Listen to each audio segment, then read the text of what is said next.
नमस्कार, आप देख रहे हैं बहस बिहार की और आपके साथ मैं हूं विवेक। नवादा में प्रधानमंत्री नरेंद्र मोदी ने मंच से राम मंदिर का जिक्र किया। बस यहीं से बात शुरू हो गई। पीछे जो लिखा है कि राम जी किसका बेड़ा पार करेंगे, तो राम जी तो सबके हैं, आम के भी हैं, खास के हैं और सभी को उन्हीं ने रचा है। लेकिन सवाल इस बात का है कि इस बार जो चुनाव हो रहे हैं, खासकर लोकसभा चुनाव 2024, इसमें किसका बेड़ा पार होने वाला है। पहले तो ये कहा जाता था कि बीजेपी इस मुद्दे को हथियार लेती है, बीजेपी इस मुद्दे को लेकर हर जगह घूमती है। आडवाणी जी से लेकर के उसके पहले से भी लेकर और अब तक चीजें बीजेपी के साथ रहीं। आप जरा याद कीजिए कि जब राम मंदिर का उद्घाटन होने जा रहा था, प्राण प्रतिष्ठा हो रही थी, उस समय निमंत्रण पत्र भेजे जा रहे थे। कईयों ने कहा, कई पार्टी के नेताओं ने कहा कि नहीं, हम नहीं जाएंगे। इसलिए नहीं जाएंगे कि वो बीजेपी उसे अपने तरीके से देख रही है, भुनाने की कोशिश कर रही है। लेकिन अब लालू प्रसाद ने कहा कि भाई हम जाएंगे। तो लालू प्रसाद ने कहा हम जाएंगे, ये बात मीसा भारती ने बाहर आकर बता दी कि हाँ जाने वाले हैं, अभी समय नहीं है, इलेक्शन में लगे हैं, इलेक्शन के बाद समय मिलेगा तो जाएंगे। बस यहीं से बात शुरू हो जाती है। तो भाई ये किसका बेड़ा पार होगा? बीजेपी वाले कह रहे हैं कि लालू प्रसाद को भी इसी शरण में आना पड़ा, राम की शरण में। लेकिन ऐसा कोई फुटेज हमारे पास नहीं है, ऐसी कोई तस्वीर नहीं है जिसमें लालू प्रसाद भगवत भजन या फिर भगवान की पूजा से दूर कहीं दिखते हैं। भगवान शंकर के पुजारी रहे हैं और हर बार वो मंदिरों में ही दिखते हैं। तो ऐसी स्थिति में ऐसा नहीं है कि किसी की आस्था के साथ हम कुछ ऐसा कह दें कि नहीं ये फेक है या गलत है। जो चीजें हैं स्क्रीन पर हैं, जिन चीजों की चर्चा होती है उसका एक सबूत भी होता है। तो चर्चा शुरू करते हैं। अभिषेक झा प्रवक्ता जेडीयू से हमारे साथ हैं, आज जयंत जिज्ञासु प्रवक्ता आरजेडी से हैं, राजेश सिंह प्रवक्ता बीजेपी से, देव ज्योति प्रवक्ता वीआईपी पार्टी से हैं। सबका एक साथ बहुत बहुत स्वागत करते हैं। और इस बार बेड़ा किसका पार होने वाला है? जयंत जिज्ञासु, बेड़ा पार हो जाएगा? और यह सवाल आपसे इसलिए पूछा जा रहा है क्योंकि आपने निमंत्रण के वक्त ना कहा था और इस वक्त अचानक से ये आवाज नवादा वाली रैली के बाद से आई है, तो सवाल आपके ऊपर है। भरोसा हो गया है राम पर? और खासकर आपके उन मंत्रियों की बात कर रहे हैं जिन्होंने मानस की चौपाइयों पर सवाल खड़ा किया।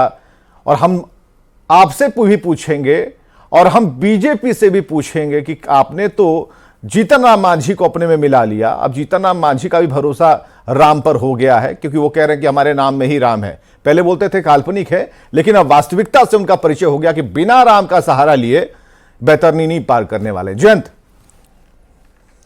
देखिए, राम तो इस देश के जनमानस में है, कण कण में है, और जो भी लोग लोक जीवन में हैं वो अपने अपने तरीके से उनको श्रद्धा की नजर से देखते हैं। हमारे और भगवान के बीच किसी बिचौलिए, किसी मध्यस्थ की जरूरत हमें नहीं महसूस होती, इस देश में किसी को नहीं होती, और कोई भी आस्था के मामले में किसी की दखलंदाजी नहीं पसंद करता। यही इस देश का एक ताना बाना रहा है। भारतीय जनता पार्टी निश्चित तौर पर इन धार्मिक मामलों के राजनीतिकरण के जरिए चुनावी फायदे लेने की कोशिश आज से नहीं, वर्षों से करती आ रही। हमारी मुखालफत उस बात से है। लेकिन लालू प्रसाद जी धार्मिक व्यक्ति हैं, कर्तव्यपरायण व्यक्ति, ढोंगी नहीं है, पाखंडी नहीं है, दिखावा नहीं करते अपने धार्मिक आचरण का। और राम का व्यक्तित्व भी यही कहता है कि जो जिस दायित्व के निर्वहन की जिम्मेदारी उठाता है उसको जवाबदेही से उसको पूरा करना चाहिए।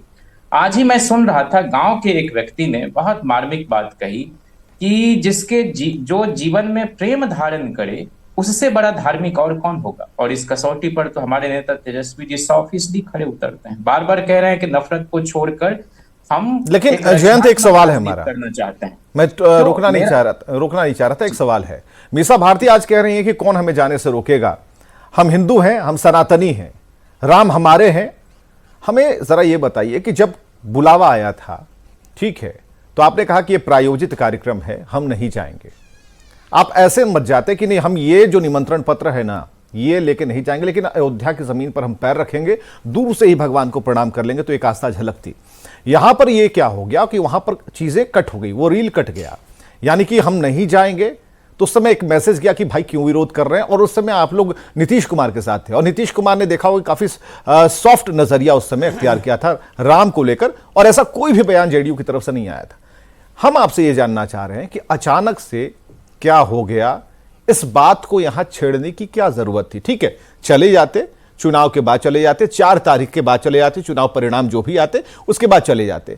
अभी अगर मीसा भारती बोलती हैं अचानक से कि हम लोग जाएंगे, तो ये कहीं ना कहीं कुछ पाने की लालसा बताता है। कुछ जयंत जिज्ञासु जी, आप समझ पा रहे होंगे जो मैं कह रहा हूं। विवेक जी, मैं तो सिर्फ आपसे इतना कहना चाहता हूं कि मीसा जी हो या हमारे दल की कोई भी कार्यकर्ता, कोई पदाधिकारी, कोई नेता, सबका यह स्पष्ट मानना है कि जो भी शालीन भक्त होगा वह किसी भी तरह के दिखावे और उत्तेजना का प्रदर्शन नहीं करेगा। राम मर्यादा के प्रतीक हैं। राम का नाम लेकर जो लोग भी उन्माद पैदा करता है वह इस देश की तासीर नहीं है। हम बार बार यही तो कहना चाहते हैं कि मैट्रिक के सर्टिफिकेट में भी होता है, अग्रतः सकलम शास्त्रम पृष्ठतः सौशरम धनु।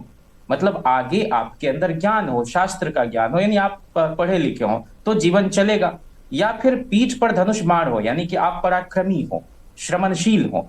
लेकिन राम लला की जो छवि हमारे सामने परोसी गई, वो उनके धनुष बाण को उनके हाथ में थमा दिया गया, जबकि राम बहुत कम क्रोधित हुए हैं पूरे जीवन में।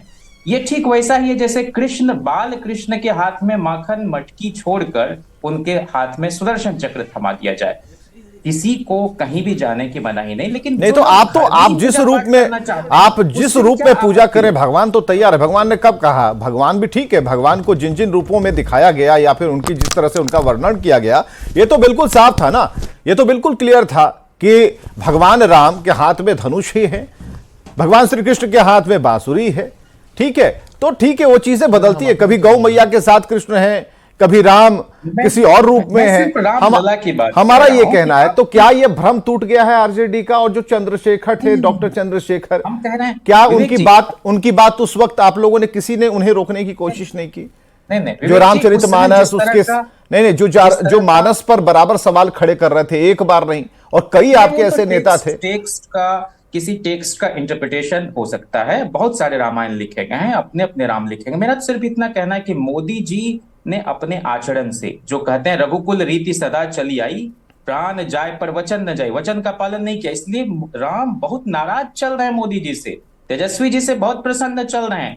और राम के असली भक्त तेजस्वी जी हैं और नकली भक्त मोदी जी, इसलिए ये तो पॉलिटिकल बयान आप दे रहे हैं ना। अब राम अगर नाखुश होते तो हर बार मोदी सरकार थोड़ी ना हो जाती, कभी ना कभी तो आप लोग भी आते। ये तो जनता तय करती है, ये ठीक है ना, ठीक है, तो ठीक है, जिन्हें आप राम मानते हैं, मोदी जी कह रहे हैं कि सब में राम है, हम पूरी जनता को ही मानते हैं, पूरी जनता ही हमारी परिवार है, पूरा भारत हमारा परिवार है। जब मौके मिलते हैं हाँ, विवेक जी हाँ, आप डिलीवर नहीं करते हैं, अपने ही बोली से पलटते हैं, तो रघुकुल की रीति नीति नहीं हम। ठीक है, 1 मिनट रुकिएगा जरा। ठीक है, राजेश सिंह प्रवक्ता बीजेपी से। राजेश भाई, आप सुन पा रहे होंगे, आरजेडी ने अपना स्टैंड रख दिया है, क्लियर कर दिया, कोई दिक्कत नहीं है। अब राम पर जो उनकी जो व्याख्या है वो बिल्कुल मतलब ऐसा लग ही नहीं रहा है कि आरजेडी की तरफ से कोई आवाज भी आई थी। नहीं जिज्ञासु जी, जिसको एक तो जिज्ञासु जी को कहना चाहते हैं कि भारत की राम बताते हैं, जगत के राम हैं, वही राम हैं जो सबरी का कल्याण किए और एक जो गिलहरी तक का कल्याण किए। वहाँ पर निमंत्रण जो है सो कोई भारतीय जनता पार्टी के तरफ से लालू जी और सोनिया जी को नहीं गया था, मंदिर न्यास समिति कमेटी ने इनवाइट किया था। जब स्टालिन जो सनातन पर बात कर रहे थे, गाली दे रहे थे, तो कभी भी लालू यादव और सोनिया गांधी चाहे कांग्रेस पार्टी ने कभी नहीं कहा कि गलत हो रहा है। आज चूंकि राम जो है से इनको रास्ता दिखा रहा है, आज राम की कृपा हमारे पार्टी, हमारे वर्कर और प्रधानमंत्री पर है, जो हमने 7 एम्स से 21 एम्स कर दिया, हमने पूरे इलेक्ट्रिफिकेशन कर दिया, हमने 74 एयरपोर्ट को 150 एयरपोर्ट किया। मैंने नहीं किया, राम की कृपा थी इसलिए हम लोग किए। हम भारतीय जनता पार्टी के जाके वहां कार सेवा लालू यादव के परिवार का कोई नहीं किए थे, और इनको बहुत ही राम से प्रेम रहता। मंदिर के अंदर में विवेक जी कहते हैं कि नहीं, जो राम का भक्त होता है वही शिव का भक्त हो सकता है। रामायण में भी लिखा हुआ है और हजारों किताब में लिखा हुआ है। तो लालू जी तो रियल में राम और शिव को मानते हैं, लेकिन जाति विशेष और धर्म विशेष को खुश करने के लिए राम को जहां पर गाली दी जा रही थी, वहां पर लालू जी के फैमिली, इनके पार्टी के मंत्री जब राम पर क्वेश्चन उठा रहे थे तो कहां ये लोग थे? जब स्टालिन कह रहा था कि सनातन कीड़ा मकोड़ा है, इसको मिटा देना है, तो वो कहां थे इस बात के लेके? मरते दम तक आदमी कहता है ना कि मरने के घड़ी यदि राम का नाम ले लिया जाए तो आदमी जगतारण पार हो जाता है, स्वर्ग चला जाता है।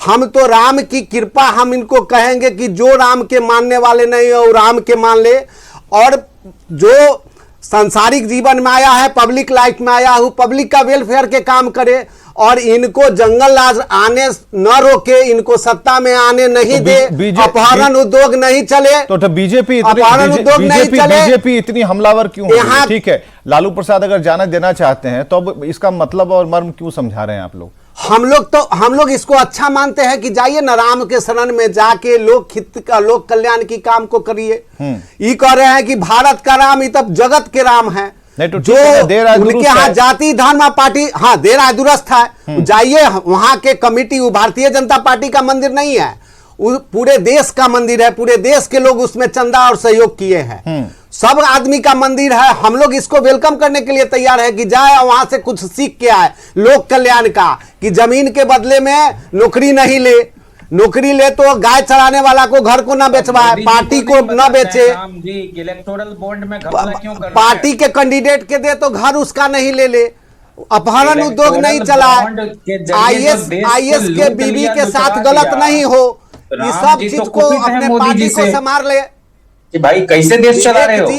राजेश जी कुछ कह रहे हैं, जयंत जी कुछ कह रहे हैं, सुनिए ना क्या? मैं कह रहा हूं कि राम जी तो बहुत खुश है ना मोदी जी से कि देश को चलाने की जिम्मेदारी दी, मुखिया है आप इस देश के, मुखिया मुखसों चाहिए खान पान को एक पालत पोषत सकल अंग तुलसी सहित विवेक, मानस लिखने वाले तुलसी नहीं कहा। मुखिया को कैसा होना चाहिए? तो राम तो कहते होंगे इलेक्टोरल बॉन्ड के जरिए लूट लिया देश को, मध्य ये तो अकर्मण्य शासक निकला, पार जीतेंगे, के अंदर गरिमा और मर्यादा नहीं है, समदृष्टि नहीं है। 4 तारीख का रिजल्ट आएगा तो देखिएगा 400 पार रहेंगे जनता के कृपा से। हमारे प्रधानमंत्री क्या कहते हैं? राजेश जी नहीं, ये घुमा देते हैं, मतलब जो ठीक है, मुद्दा तो अब आ रहा था ना, बीच में आ रहा था, कैसे कैसे राम का चरित्र, ये सब कुछ करते करते राम की जब व्याख्या होगी तो उनके आदर्शों पर चलने वाला रास्ता भी हमें नजर आएगा। विवेक जी नहीं, विवेक जी, राम की कृपा, इसलिए आप आज आप किसी चैनल के हेड बन के नहीं भाई, हम तो सुनिए अब सुनिए 1 मिनट सुन लीजिए। राम के तो हम सभी लोग भक्त हैं, ठीक है, ये तो प्रोफेशन है ना कि हम यहाँ बैठे हैं, आप वहां बैठे हैं, ठीक है, लेकिन हमारा काम है, सुन लीजिए, हम खड़े हैं, हमारा काम है सवाल पूछना, हमारा काम है सवाल पूछना, और जहां कंफ्यूजन होगा तो वहां विपक्ष नहीं होने वाला, नहीं हमसे भी बड़ा अधिकार है ना विपक्ष को, विपक्ष सवाल पूछेगा, ठीक है। आप राम आदर्श चीजों पर बात कर रहे हैं, ठीक है, गलतियां आरजेडी ने की, आरजेडी जयंत जी के आंसू से मनवा लेंगे इस वक्त, जयंत जी के आंसू मानेंगे इस बात को कि उनके विधायक, उनके मंत्रियों ने गलत व्याख्या कर दी, या फिर उनको अपनी व्याख्या पर पछतावा है, ठीक है ना, लेकिन मुद्दा मत छोड़िए ना, कुछ सवाल होते हैं उनको छोड़ा नहीं जाता। हाँ देवज्योति 1 मिनट, जयंत भाई 1 मिनट दीजिएगा, देवज्योति प्रवक्ता वीआईपी से, देवज्योति प्रवक्ता वीआईपी से। हाँ भाई, आप लोगों का क्या हिसाब किताब है इस बार? बेड़ा पार तो इस बार तो आप लोग सही में भाई, वो कहते हैं ना कि खेवैया हैं आप लोग तो इस पार से उस पार ले जाने वाले हैं, केवट हैं आप लोग। चुनाव जब नजदीक आता है तो भारतीय जनता पार्टी को भगवान श्री राम याद आते हैं, उससे पहले भगवान श्री राम कभी याद नहीं आते हैं। नहीं चुनाव से पहले 1 मिनट, अरे यही कार सेवा में गए थे, यही बनाने में इन्हीं के लोग। राजेश जी एक चीज बताइए, कार सेवा की बात कर रहे, कितने छोटे थे आप, कितनी उम्र थी आपकी? हमारा उस टाइम 18 वर्ष उम्र था। 18 वर्ष हो गया, परिवार के लोग थे। 1 मिनट रुक जाइए आप। हाँ देवज्योति जी, ये सवाल इस बात को लेकर, हमने पहली लाइन कही ना कि आप तो पार करने वाले हैं, अभी आपकी बात कहीं और बन गई है, इसलिए हो सकता है कि आपके बयान ऐसे आ रहे हो, हालांकि आप कंटिन्यू कर सकते हैं, बोलिए। हम लोग भगवान श्री राम को जो पार करने वाले हैं, अब भगवान श्री राम को जो पार करके मार्केटिंग भगवान श्री राम का भारतीय जनता पार्टी कर रही है, हमारा निषाद आरक्षण को उन्होंने नहीं दिया वादा करते हुए, आज निषाद आरक्षण जो है आदरणीय नीतीश कुमार जी ने अनुशंसा किया, आदरणीय योगी आदित्यनाथ जी ने, उत्तर प्रदेश के लोग कहते हैं कि मोदी युग के बाद योगी युग आएगा, उन्होंने भी अनुशंसा किया 2022 का चुनाव में। हम लोगों ने चुनाव भी लड़ा। तेजस्वी जी कह दिए हैं, तेजस्वी जी इनको आरक्षण दे दिए होगा। 15 में कहते कि प्रेस कॉन्फ्रेंस करके कहे कि पीठ में छोका मारा है, पीठ में छोका मारा है। स्वार्थी किस्म का आदमी भारतीय जनता पार्टी के बात। राजेश जी, भगवान की कृपा से चाकू छुरा निकल गया, अब क्या बात कर रहे हैं, सब राम की कृपा से होता है। यही ना कहे कि तेजस्वी जी पीठ में छुरा मारे, भारतीय जनता पार्टी ने सीने पे छुरा मारा, सीने पे। अच्छा, एक अति पिछड़ा का बेटा, एक गरीब का लड़ाई लड़ने वाला बेटा, उसको मंत्रिमंडल से बर्खास्त किया, लात मार के, जूता मार के निकाल दिया गया। सिर्फ एक काम Bharatiya Janata party press conference से तो आप खुद निकले थे। नहीं, भारतीय जनता पार्टी से हम लोग क्या मांग रहे थे? भारतीय जनता पार्टी से हम लोग निषाद आरक्षण मांग रहे थे, जो भारतीय जनता पार्टी ने वादा किया। कौन सा मीडिया चैनल में कौन सा टिप है आपके पास कि भारतीय जनता पार्टी ने जो है सो आपको कहा है कि हम आरक्षण देने जा रहा है? आपको जानकारी नहीं है। आपको तेजस्वी जी कहे थे कि आदित्यनाथ का चिट्ठी निकाल के देखिए 15 में बैठा के वो सीट नहीं दिए तो उधर आके आप फिर हमारे साथ आई। उत्तर प्रदेश में अरे 4 तारीख को उठाने दीजिएगा, जीरो पर जाओ। ठीक है, हम निषाद आरक्षण पर बहस करने थोड़ी बैठे हैं। देवज्योति जी यही दिक्कत है। देवज्योति जी यही दिक्कत है कि हम कहीं से भी सवाल पूछेंगे निषाद आरक्षण पर आप चले आएंगे। हम इस बार का जो टॉपिक है यह है कि राम जी किसका बेड़ा पार लगाएंगे। आपका बेड़ा पार लग गया है? बेड़ा पार हमारा तभी लगेगा जब निषादों को आरक्षण मिलेगा। ये हम नहीं कर रहे हैं। अरे हमारा एक कहना है बेड़ा पार लग गया ना, इधर उधर घूम रहे थे, बात कहीं नहीं बन रही थी, बात बन गई ना, हर एक बात बन गई है ना, 3 सीटें मिल गई ना, आज के दिन में डील हो गया है। 3 सीटें मिल गई ना। और आज के दिन में एक पिछड़ा, अति पिछड़ा का बेटा जो है अरुण खटोला में उड़ रहा है, तो आप विरोधियों को जो है एकदम तिलमिलाहट को टिकट देंगे, जरा पूछिए तो निषाद को टिकट देंगे? नहीं नहीं, ठीक है, निषाद को लड़ाएंगे। बाहर देखिएगा तब तो पता चलेगा। बीजेपी के एक मिनट रुकिएगा, को कैसे 40 सीट? अच्छा रुकिए, अभी नीतीश कुमार जी की बात चल रही थी, रुकिए जरा जोड़ देते हैं, इसको जोड़ते हैं। सुनिए, वीआईपी से सीधे वीवीआईपी की तरफ आते हैं। अभिषेक झा, प्रवक्ता जेडीयू से, वीवीआईपी कहना जरूरी है भाई, मुख्यमंत्री इनके नीतीश कुमार जी। अभिषेक, इस बार कैसा लग रहा है, ये राम जी किसका बेड़ा पार लगाने वाले हैं? क्योंकि 2-3 दिन से लगातार, जब से लालू प्रसाद के अयोध्या जाने की बात सामने आई है, सभी लोग यही सवाल पूछ रहे हैं कि लगता है कि इसके बिना बेड़ा पार नहीं होगा। तो आप इसे कैसे देख रहे हैं, आपकी पार्टी कैसे देख रही है इस बात को? देखिए, हम बहुत सीधा देखते हैं इस पूरे मसले को। हमारा ऐसा मानना है कि किसी भी व्यक्ति के पास ये लिबर्टी होती है, आजादी है कि किसी भी धर्म में, किसी भी पंथ में आस्था रखकर अपना काम कर सकते हैं। निहायत निजी विषय होता है, इसका राजनीति से कोई सरोकार नहीं होना चाहिए। हाँ, कोई अगर धार्मिक भावनाओं को भड़काकर कोई लाभ लेना चाहे, इस तरह की बातें करे, तुष्टीकरण करे, तो ये कहीं से भी स्वीकार्य नहीं है। हमारी पार्टी की जो विचारधारा रही है उसके अनुरूप हमेशा नीतीश कुमार जी ने काम किया है, तभी बिहार में सांप्रदायिक सौहार्द स्थापित हुआ है। अब सोचना तो उन लोगों को है। अभी कह रहे हैं कि राम मंदिर जाकर मत्था टेकेंगे, लगातार आप लोग अपने टीवी चैनल पर चला रहे हैं विवेक जी, इनके नेताओं के विवादित बयान, हिंदू देवी देवताओं के विषय में विवादित बयान, धर्म के विषय में विवादित बयान, जिस तरह की बातें लगातार चंद्रशेखर जी ने की, फतेह बहादुर ने की, और बहुत सारे लोग, लंबी फहरिस्त है। ये समझ चुके हैं कि जब इस तरह से किसी की धार्मिक भावनाओं को वो ठेस पहुंचाएंगे तो लोग इसका बदला चुनाव में इनके खिलाफ वोट देकर करेंगे। अब ये बात इनको समझ में आनी शुरू हो गई होगी। तो एक नाटक के हिसाब से ये बात कही जा रही है कि हाँ, हमारा परिवार, मिसा जी हो, लालू जी हो, कोई भी व्यक्ति हो, हम जाएंगे अयोध्या। यह भी एक प्रायोजित कार्यक्रम है कि इन्हें लगा कि भाई अब नुकसान होने वाला है, लोगों की भावनाएं आहत हो चुकी हैं, लोग समझ चुके हैं कि इनकी तुष्टीकरण की नीति है, तो उस दाग को धुलने के लिए इस तरह के बयान दिए जा रहे हैं। लेकिन अंतर मन में क्या है, सबसे इंपॉर्टेंट यह होता है कि आप दिखाने की कोशिश क्या कर रहे हैं और आपके कार्यों से आपके अंतर्मन की जो बात है वो क्या प्रदर्शित हो रही है। अंतर्मन की बात वही है, द्वेष, घृणा, तुष्टीकरण, ये सब उनके अंतर्मन में है। और ये लाख कोशिश करे, लाख ढोंग करे, चले जाए अयोध्या या कहीं चले जाए। आप सोचिए कि जिस तरह से खिलाफ बोल रहे थे तत्कालीन शिक्षा मंत्री चंद्रशेखर जी, हिंदू देवी देवताओं के विषय में, बाकी चीजों के बारे में। तो क्या ऐसा हुआ, हमने वो भी तस्वीरें देखी जब तेजस्वी प्रसाद यादव जी, तेज प्रताप यादव जी, उनके पूरे परिवार के सदस्य तिरुपति बालाजी मंदिर में जाकर मत्था टेकते हैं और वहां के जो रिचुअल्स हैं उनको फॉलो करते हैं। तो एक तरफ आप ऐसे लोगों को अपने साथ रखते हैं जो धर्म विशेष को टारगेट करके उनके खिलाफ बोलते हैं। नहीं, हमने उस वक्त भी अपने स्टैंड को बड़ा फर्म रखा था। उस वक्त भी जब बयान आए थे और आपत्तिजनक चीजें थी, तब भी हमने अपने बयान को इसी हिसाब से और फर्म रखा था। हम स्टैंड नहीं बदलते हैं। हम पर आरोप लगाने के लिए लोग कुछ भी लगाएं, पहले ही आपने हमारा कह दिया, जो हम सीधा कमिटमेंट है वो देखते जनता हैं। के प्रति अपनी नीति की तरफ है। राजनीति की जो आंख है ना वो डेढ़ टाइप की होती है, एक सामने भी देखती है, एक साइड भी देखती है। ठीक है, नहीं, हम बहुत सीधे बहुत देखते शुक्रिया, हैं, हम बहुत लक्ष्य बहुत की तरफ शुक्रिया। देखते हैं। ठीक है अभिषेक, अच्छी बात है। बहुत बहुत शुक्रिया आप सभी का आने के लिए, इस चर्चा में शामिल होने के लिए। खबरें लगातार जारी हैं।